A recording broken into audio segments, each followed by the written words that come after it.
About 35 minutes before we break for sandwiches. And so I'd like to open up the floor for questions and comments. I mean, maybe we usually start with the audience here, but I just wanted to ask Liam first, whether any of our online participants, not yet? Okay. Yes. As many as we can. Yes. Sorry, I'm a bit of an outsider. I'm a journalist, but I do a lot of work with NGOs and the UN. And I have a terrible feeling I've been here before. Your name, please? Daniel Nelson. Like 30, 40 years ago, I went to a job for the Johns Hopkins University in Ethiopia at the Economic Commission for Africa. And the US, I was told to go and see the US ambassador, who said, whatever you do, you're not allowed to talk to Ethiopians. I mean, it's the same problem. You know, these issues are not new. And I just feel that in discussing them with NGOs over the years, there's a sort of default position which always comes down to saying, yeah, this is a problem, but we've got to get food out there, and that's most important. And there's a sort of unwillingness, or perhaps just a lack of time and opportunity, an unwillingness to really grapple with this issue. And it isn't new, and I just feel the NGOs have to look a little bit inward on this one and think, really, what are we going to do about it? Because it just keeps coming up and up. Thank you. Yes, this gentleman in the front.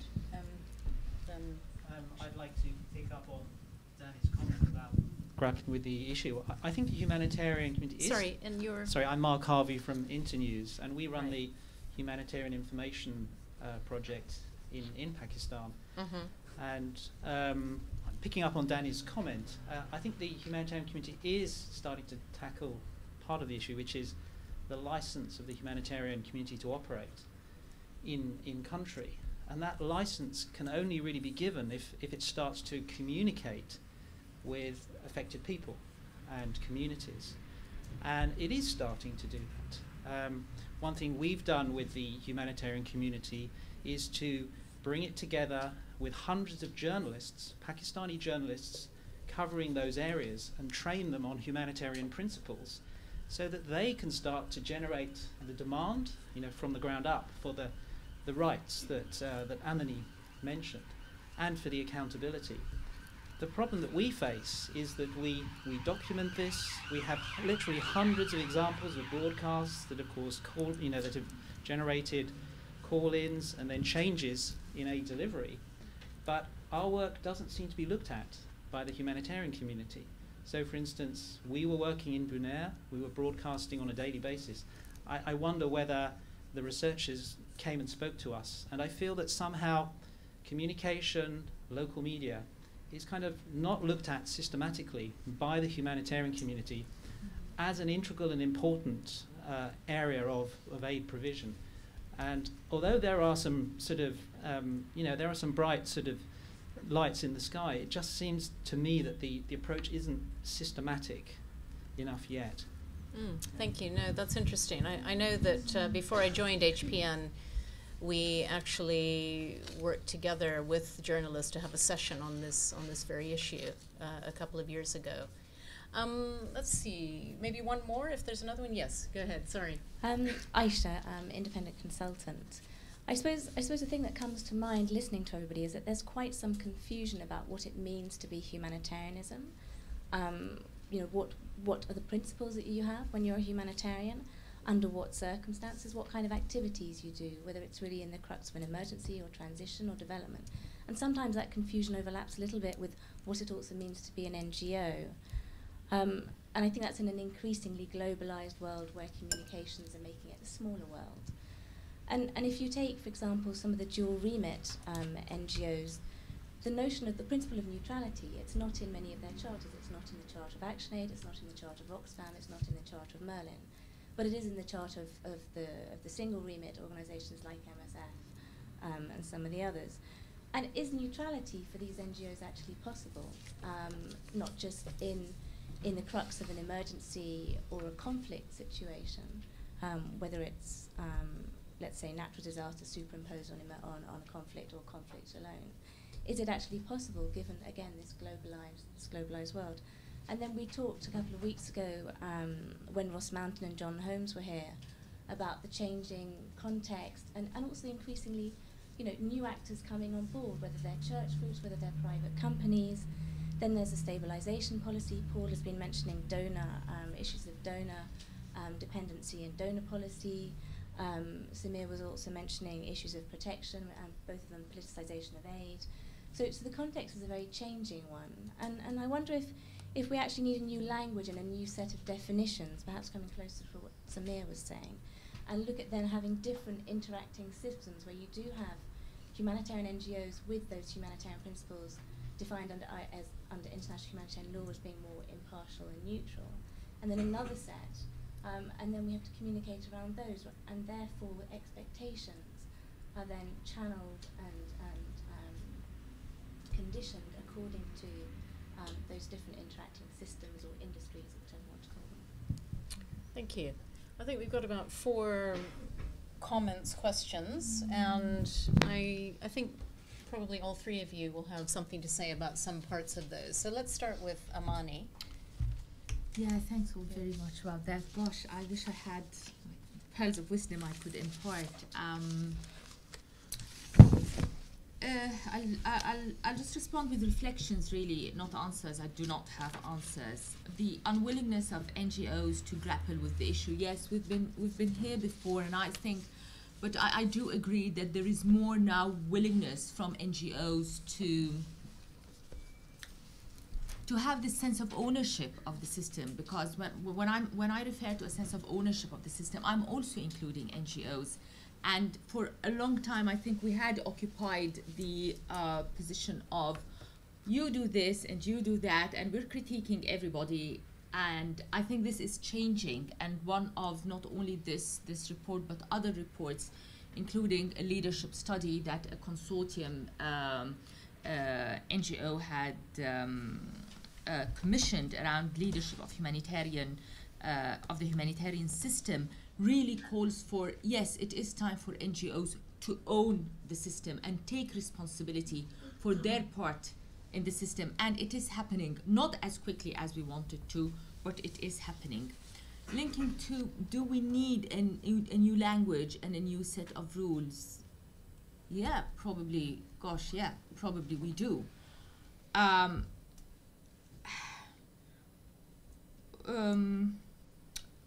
The point about multi-mandated organizations, which is something like ActionAid or SAVE or a lot of organizations that are providing humanitarian assistance. And I think a lot of organizations do grapple with that. And like in ActionAid, we provide humanitarian assistance as part of a poverty eradicating agenda. But I think, yes, you can be neutral you can be neutral and not take sides within the provision of humanitarian assistance. I do genuinely think, yeah, it can be, no? Well, yeah, it is a debate. It is a challenge, but I think the way I interpret and we interpret neutrality, that yes, not taking sides because of, especially in a conflict situation, or because of ethnic or religious affiliation, is possible. And I think that is what neutrality means in a humanitarian context, which is different than in a poverty eradication where we say, now, we take sides with the poor. It's kind of slightly different in humanitarian Amani, context. do you think one of the issues is that for those multi-mandated agencies, inevitably when you're working on recovery or development, you're actually supporting, usually, a government to, your intention ultimately is that the government takes over the programming that you are doing. And I think that's one of the fundamental issues, is that, that you're perceived, whether your objective is really to support the political objectives of the government or the development objectives, you're perceived as supporting all of that as a sort of package. And that's, I think, the fundamental issue that multi-mandated NGOs find very difficult to overcome. Yeah. Yeah, and yes, we need to really look this in the eye and acknowledge that these are challenges and these are issues, especially all organizations, I would say, working on any rights-based approach where the government is ultimately the ultimate duty bearer and we want the government to take responsibility. But in a humanitarian context, we are the duty bearers.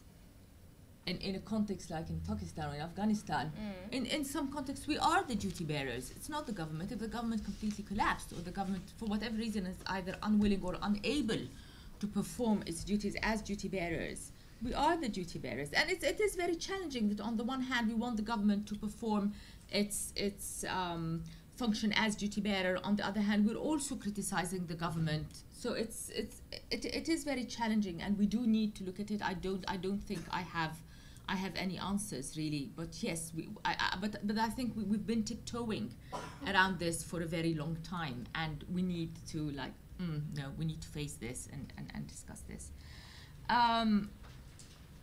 Yeah, I mean the whole poverty, the link between humanitarian assistance and long-term development, and how this leads to the other, and how humanitarian delivery and humanitarian assistance need to be put within. Where does it lead to after that is a very valid point, obviously. Yeah. So yeah, as I said, I have more questions than answers. Okay. Except for nodding very emphatically with all your comments. I'm afraid I don't have any pearls of wisdom to impart. Thanks, Amani. Paul, would you like to go next? Sure. Rafiq, yeah, I mean, clearly both in the flood response and the earthquake response, the army was enormously important in providing humanitarian aid, and also in the response to displacement, but more problematically because it's also an active party to the conflict. But governments have legitimate sovereign responsibilities to protect and assist their citizens in times of disaster, and international humanitarian actors recognise that in their statements of principle. So it's, I mean, I disagree. The duty bearer in a humanitarian context is clearly the government. It has a responsibility to protect and assist its citizens. Now, in some contexts, international humanitarian agencies might play a role in substituting for or complementing the government, but fundamentally the duty lies with the government. The problem that Samir was talking about in Pakistan was a lack of guidelines about how international humanitarian actors should relate to national militaries, and that continues to be true, both nationally and globally. The civil military guidelines still too often relate to how international humanitarian actors should relate to international militaries rather than to national militaries, who are often mandated to respond to disasters quite legitimately. So there is an important issue to tackle there, and one, as Samir made clear, that wasn't done very well in Pakistan. Your second point about enterprise development, yes, it's clearly a critical issue in terms of enabling economies and people's livelihoods to recover after disasters, and is something that international aid has traditionally done badly, and could invest more in doing better. We would agree. Daniel, I mean, yes, I agree. It's not new. I mean, the contexts are different, and hopefully there are new things happening. But it's certainly old challenges. But as Mark points out, I think there are some new things happening. There's some interesting new things, and it's not just internews. The whole sort of, there's a whole set of interesting initiatives around sort of media engagement, around communication with disaster-affected populations. I'm struggling to remember the guys who were doing it in Haiti, but it might have been Reuters. There was an interesting project. There's an alliance called CDAC, which includes both the media assistance organisations and the aid agencies, such as the Red Cross, ActionAid, a number of the organisations in this room. And the BBC World Service Trust. I mean, there's some really interesting things happening, and I agree with you. I think it's very important, and does have potential to tackle some of what we were talking about in this presentation, a better communication with disaster-affected populations about their rights, entitlements, and who the different actors involved in relief delivery, and has the potential at least to do what's needed. It's not just enough to be principled as an organisation. You have to actively communicate those principles, or they're meaningless. And so the process of actually communicating those principles is what I think is important to think about: how you do it, who's best placed to do it, and how you relate to each other in doing that. You also have to resource that function. Indeed. You have to put people onto it. Yeah. And I said the two different system things. I mean, again, I disagree completely. I think, and it's I mean, I think dangerous to propose it. My argument, I think, is that development actors, whether as standalone development actors or as multi-mandated relief and development actors, should be principles, and that, you know, development, the principles of neutrality, impartiality, humanity should apply equally to development actors as they do to relief actors, and that relief actors, whether they're single or multi-mandate actors, also need to think about development principles, because they need to think about the sense in which they are, how they are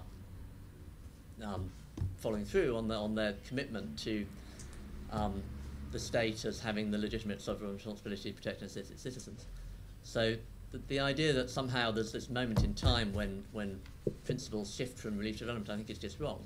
Both relief and development actors need to think about how they operationalise relief and development principles in contexts where both is happening at the same time. They should be, but and they should do that. But the question is, can they realistically, given the changing context and given difference in principles that exist, is it actually really possible in a globalised world today? It's certainly difficult, but yes, I mean, that's the challenge. Principled engagement with states in both relief and development, I think, is what's needed. Just allow this one, because it's directly related. Just to take it back to the subject matter of the ActionAid report, which was about perceptions, actually. Is it possible to be perceived as principled when you're combining both approaches, when a development approach is inherently political because it's about supporting state processes to enhance development outcomes? And the humanitarian approach, by its very nature, has to be independent and neutral of that. So we can talk about semantics all we like, but perceptions are everything, basically. And yeah, can you separate it? Can you separate it within the perceptions? We would. Sorry, my affiliation, I should state, is MSF. So we are clearly, as has been talked about, one of those organisations that are swimming against the tide, and we are very, very concerned about the perceptions aspect of this discussion, because, yeah, we do our best to communicate our neutral, independent identity, but as Paul said at the end, we might choose not to use the word NGO in Pakistan, but we can't step completely out of the system. We are an NGO, we are part of it. As much as we try and differentiate ourselves, and I find it very sad we're trying to differentiate ourselves to that extent from our NGO colleagues. Yeah, but perceptions are everything. So that was my response. I've got a question as well. Is it time for questions? Or Well, I wanted to give Samir a chance to respond as well, and then I'll come back to you, Vicky. All right. Right, Paul, did you? No, okay. No. We can talk about it all day. Hand that very, yes. Hand over to Samir now. Okay. Just very briefly, I very much agree with Daniel that these debates and issues are often kind of portrayed or described as unique or new, but they're often not. I mean, while the contexts are changing, you have new actors, such as commercial actors engaged, but I do think there's probably a lot of lessons to be learned from the past, and I think there is the tendency to have the lack of historical memory within the humanitarian system, if you like. But just on this issue around principles and multi-mandates and humanitarian, I mean, I think ideally, I agree, you know, the relationship between relief and development is not linear, that they are overlapping, and I think ideally, you know, you would be able to apply both sets of principles, but I think that in practice they don't always fit, if you like. And just to take an example from Pakistan, I mean, in terms of looking at the issue of neutrality, I mean, with it being a humanitarian organisation trying to be neutral in Pakistan when the government is very much, and some of the donors as well, very much pushing for the early recovery development phase to kind of kick in, to be able to do both, I think becomes very difficult in a very politicised context like Pakistan. And I think therefore, for a multi-mandate organisation that in that context both on the one hand says, yes, we're neutral, impartial and independent, but on the other hand, we're also supporting the government in their recovery, particularly when it's such a politicised recovery, then I think there's a disconnect between discourse and practice. And I think you either really kind of create a coherent paradigm that merges the two, which I don't think multi-mandate agencies have actually managed to do very well, or I think that there's a choice to be made, and that choice, I presume, is about reinforcing the principles. Now, I don't think, I mean, it's difficult to say around, you know, whether the system should be separated or not, but I think that if the tendency is to kind of, you know, continue to have this disconnect between discourse and practice, then I think that it makes sense for humanitarians to possibly emphasize their principles and their distance for some of the other organizations that have decided to engage in more political processes, which not to say that political processes are wrong, but they're just distinct. Thank you. Now, before I go back to Vicky and others in the room, I think we have one. Do we have Yep, we someone have online? We have a question from Claude Brunterlein. Excuse me. from HPCR at Harvard University, who says, can the panelists be more specific about practical recommendations for UN coordination in Pakistan to address the weakening of humanitarian community standing in Pakistan? Okay, let's make a note of that one, and then I'll take any more from online. Okay, Vicky, why don't you carry on, and then let's see some hands here. Okay. This lady. So quickly, just to say something to echo Samir. I mean, MSF is also, very sort of clear within itself at the moment that choices need to be made in these very politicised environments, and that it's really not possible to combine the development approach with a humanitarian one. So I was very encouraged, Amani, to hear you say that within ActionAid there is a realisation that some tough questions need to be asked about that. I think we heard it from Save the Children recently as well. And just to say, maybe some organisations would choose for the better humanitarian outcomes that we believe an adherence to principles would engender, but maybe not all. And that's a laudable decision. There's nothing wrong with deciding to go for the longer term outcome. That is, that's a legitimate decision in itself. But definitely, I think in these very politicised environments, a choice does need to be made between the two. And then quickly onto my question. It was really a question of clarification for Amani, which was about, you said early on in your presentation that the decision to go with a kind of a partner-led approach had meant that there was a decreased visibility to the independence of humanitarian action, and that was a problem. But then later on, you seem to infer that actually the partner-led approach, that there should be a kind of greater commitment to it, and in order to engender ownership. So I was confused about those. That's what I saw as a contradiction there, and would like to hear a bit from ActionAid how they see the preeminence given to a partner-led approach enables or not a humanitarian response. Thanks, Vicky. Then we have this lady over here. Humanitarian Futures Program here in London. I guess I have another tension related to the principles that I'd just like to raise, and more as a question, is that there is the tension of the humanitarian principles and how to embody and how organizations operationalize those as organizations and then as a community. And then now we're talking about the tensions between humanitarian principles and development principles and how to best reconcile the two. But I see another tension here with how do you reconcile both humanitarian and development principles with sovereign governments, because we can't assume that those principles are universally shared. And I think as the context changes and as we start to see new actors coming in, this idea about having multiple principles is really going to become an issue. And I go back to your point in the beginning is, maybe the overriding principle or the shared universal principle is that people in need have a right to assistance no matter who you are and no matter which country that you live in or what your religion is. So I see that as a tension in terms of, are we assuming then that the countries where we go in to provide assistance share those same principles? Thank you. One more? Over here, this side of the room. Thanks. Hi, my name's Emily. I work for ActionAid. I just wanted to ask Amani a question about her comment earlier about the perception of humanitarian aid being Western-driven. Given that humanitarian aid is essentially driven by funding from Western governments, which dominates the process, to what extent is that perception false? And to what extent is the perception a problem? And depending on your answer to those two, how should it be addressed? Thank you. Now I'm going to take one more because this gentleman here in the front row, Liam, and then we'll go ahead. Hello, my name is Shaheen Chuktai. I'm with Oxfam. I wanted to firstly, I found many things in the presentations very interesting. However, I thought that there was some rather broad-brushed criticisms of the humanitarian approach and NGO operations in Pakistan. I just wanted to introduce a few nuances, but I would also like to highlight a couple of the sort of particularly interesting points for me that you made.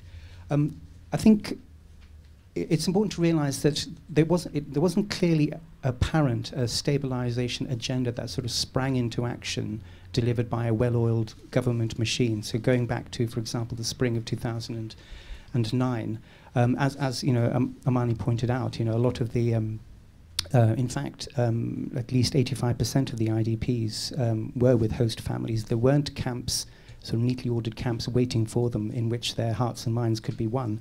And in fact, the government's approach, even if you take into account the civilian military split, was at times chaotic. And yes, you had civilian officials on one hand instructing agencies not to use the word conflict. President Elhawary himself called it a war. You know, as I say, that wasn't a clear picture coming from the government side. I think some of the interesting points for me that you raised is the question of to what extent agencies can advocate more, and I think that this is something that, you know, agencies have been debating for some time. It's important again to just highlight this point that these are issues that have not suddenly dawned on NGOs in the last few months. They have actually been debating them internally for some time, and I think, I mean, my personal view is that because of the conflict and the increased sensitivities that are perceived by NGOs, that the NGO community has sort of withdrawn and become more fearful, and then has become feels less able to speak out. And I think that, in fact, there is scope for pushing back more.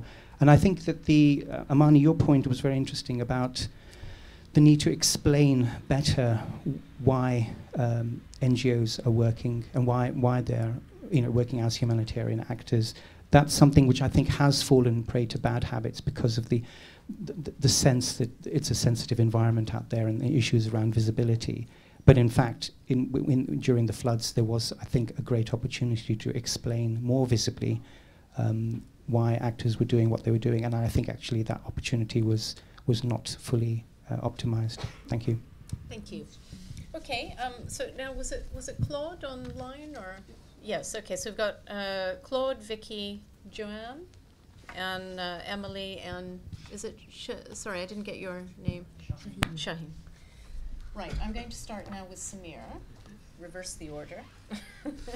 Okay, on the question of UN coordination, I mean, I think that some of the problems with coordination is that they often kind of presume, once again, that the incentives are present for greater collaboration. But if in reality what we see is a kind of a picture more akin to that, which is a very small sample of some of the networks that kind of govern within the system, then I think it's about really rethinking to what extent do cluster approaches, do the current reforms at the moment, you know, the leadership structures actually create the incentives for collective action where appropriate, but also for in terms of, you know, what are some of the punishments, if you like, if collective action is not adhered to, and what are some of the implications if organizations decide not to follow agreed red lines or protocols. So I think it's maybe around rethinking a little bit about when putting together these types of reform processes, you know, how do you create greater incentives? And I'm not sure I quite have the answer there, but I mean, I think that's an issue that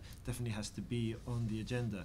But also just to highlight that in terms of a principled approach, I mean, I think we need to be kind of realistic that they're not foolproof. By just simply adhering to principles, it means that we're automatically accepted. And I think that often, you know, whether an armed group allows humanitarian organizations access, often it's, you know, an issue of self-interest, and to what extent is that having that organization present is in their interest. So I think that there needs to be thinking about strategies that go beyond simply adhering to principles, but how do you create greater acceptance, which principles are part of, but it's not everything.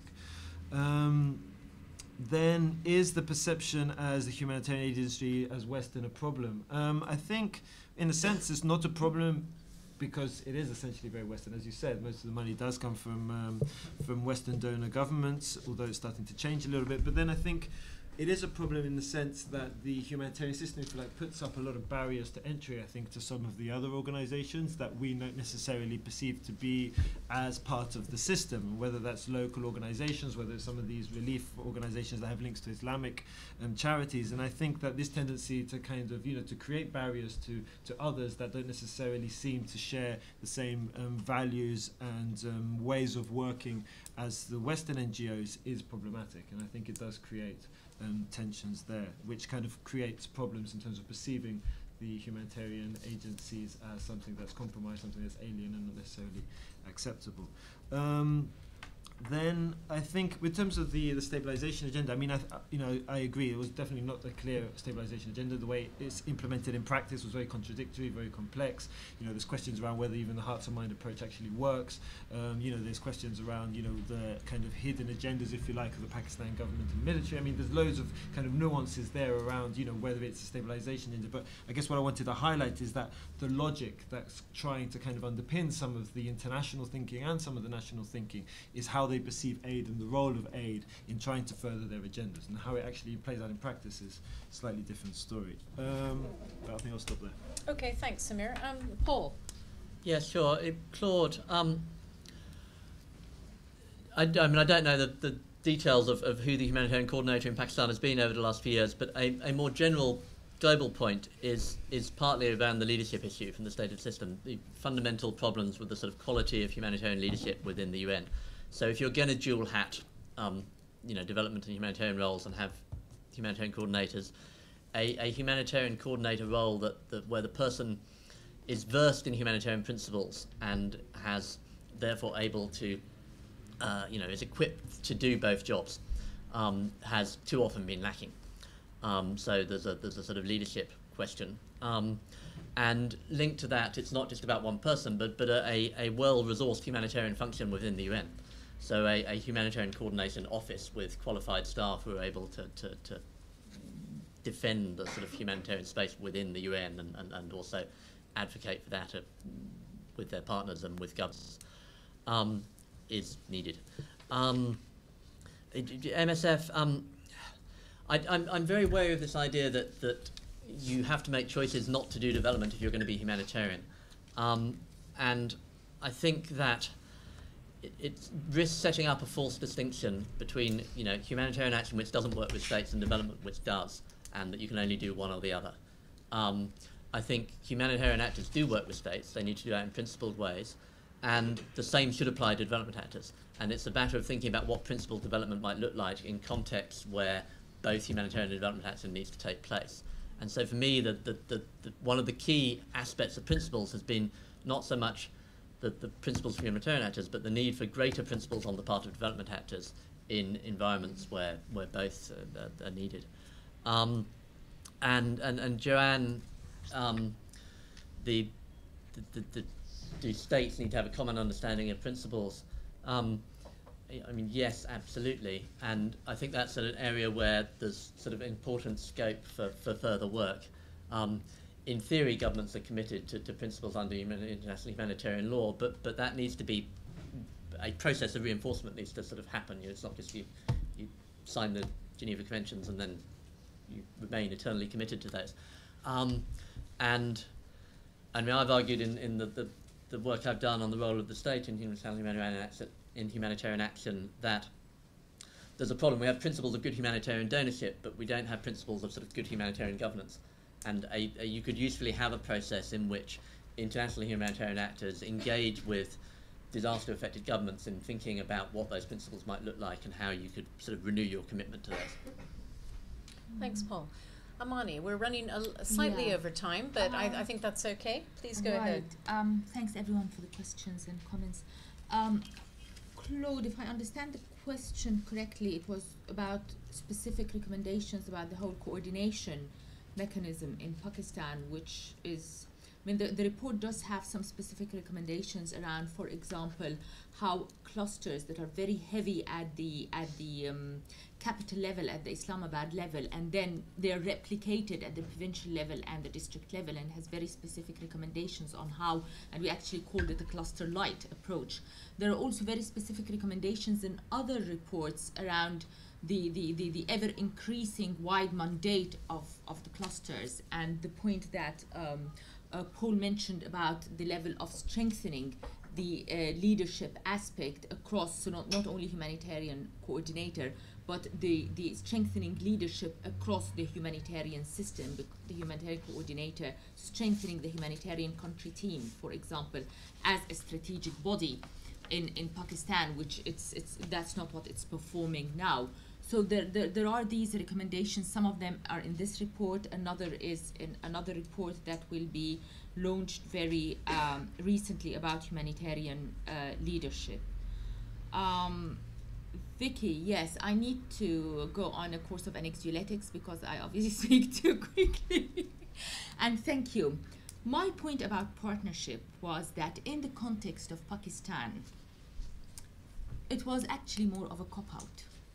It was not a true partnership. We went underground because of security reasons, not because of a true sense of equal partnership. It was safer that local organizations are the front of the humanitarian assistance. There was no investment made in articulating, explaining, and communicating humanitarian principles, who are the faces behind the local NGOs who were also perceived with suspicion as Western agents. So this is what I was referring to in this particular context. My point about partnership actually, I think, emphasizes the need for a true sense of equality and partnership and ownership of the project and of the principles underlying the project, rather than going underground and using partnership as a sense of that's the curtain and we're hiding behind it as the Western NGO for our own security. And these are different approaches, rather than a partnership approach where we collectively own these principles, collectively own these values, collectively own the delivery and the mechanisms, including the coordination, including the leadership of the system. I don't know if I'm articulating that, if that clarifies. Emily, thank you. I do not think that, at least that's my interpretation of that the problem was that it was Western, because it is a fact, people realize that most of the money is coming from Western governments and but it is a hidden Western agenda. So for example, the fact that most of the money or a lot of the money was coming from DEC, these are individuals, other human beings giving money, not the British or the American government trying to, that was not clear. That was the problem, I think. That was the problem in the perception. The other is that it was a charity and not a right. That was, in my interpretation from what I heard people saying, that was the problem, rather than it is coming from this geographical location called the West, is the geopolitical cultural association of the West and the whole hidden agenda narrative behind it. Shaheen, thank you for your comments. I don't have particular feedback, but yeah, thank you. And Joanne, yes, I think there is an assumption that the governments, as Paul said, I don't have a lot to add, but I guess the point we're making in this report, that there is a need to uphold this assumption and to advocate for this assumption that there is this humanitarian imperative, that there is the right of human beings to receive assistance that we're operating on, and it should not be implicit, it should be explicit, upheld, and defended, basically. I guess these are all the points, no? Yeah, thank you very much. Well, I just wanted to bring this session to a close now, to thank everyone for their participation, especially our panelists, Amani and Paul and Samir. Is this a report going to be available online? Or is it online? Available online on our website, yeah, so, on the publication. So please do pick up a copy of the report, and it is available online. I wanted to also invite you, as I said earlier, to join us for lunch in the next room. We're having sandwiches and other refreshments, and it gives you a chance to talk to other people in the room and those panelists who can stay for that. And I wanted to let you know that our next issue, which should come out in end of December or early to mid-January, is going to be focused on issues around humanitarian space and principles in Afghanistan and Pakistan. So I hope you'll find that issue interesting, and there are a couple of contributors actually in the room. We're also going to be publishing the Good Practice Review number 8, the revised version of that, which is Operational Security Management in Violent Environments. And I think I've said this at the last 3 public meetings, but it is actually coming out at the end of this month. I can promise you, it's gone to the printers. So we'll be having a launch on the 7th of December, and those of you who are members will see that information by email and on the website very soon. So thank you very much for coming. I think we had an interesting discussion, and I look forward to seeing you at the next event. Thank you.